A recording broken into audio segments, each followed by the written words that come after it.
Méditation du 29 août, un jeu d'erreur, car à cette reprise le juste peut tomber et il se relève. Proverbe 24, verset 16. Le baseball est le sport le plus célèbre de mon pays. C'est un sport très excitant, mais aussi très exigeant. Chaque poste nécessite un ensemble de compétences différentes. De plus, en matière offensive, différentes stratégies et façons de jouer sont combinées, ce qui ajoute plus de complexité au sport. Mais les joueurs de baseball doivent aussi être prêts à rater, car le baseball est un jeu d'erreurs. À tel point qu'à la fin de chaque match, le résumé consiste à savoir combien de points chaque équipe a marqué, combien de coups elle a eu et combien d'erreurs elle a commises.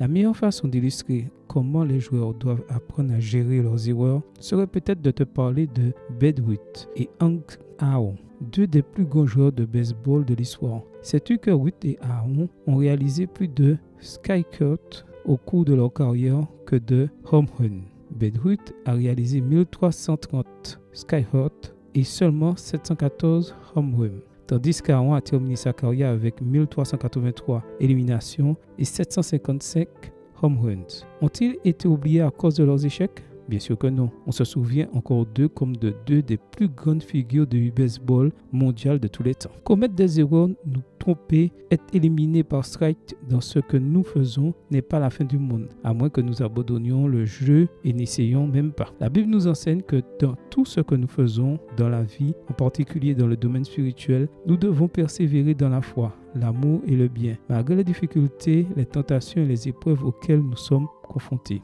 Pense un instant à la vie d'Abraham. La Bible rapporte à 2 reprises qu'il a menti sur l'identité de sa femme, voir Genèse 12, verset 13, Genèse 20, verset 2, et qu'il s'est également trompé en croyant que le fils promis viendrait d'Agar, voir Genèse 16, verset 1 à 3. Cependant, aujourd'hui, nous chrétiens reconnaissons Abraham comme le père de la foi, non pas à cause de ses erreurs, mais parce qu'Abraham crut à Dieu et cela lui fut compté comme justice, et il fut appelé ami de Dieu. Jacques 2, verset 23. C'est notre foi et notre persévérance qui détermineront en fin de compte comment le monde se souviendra de nous et non de nos erreurs. Ce n'est pas grave si tu as commis une erreur hier. Aujourd'hui, tu as la possibilité de te lever et de recommencer. Persévère, n'abandonne pas et tu atteindras le top de la renommée céleste. Amen.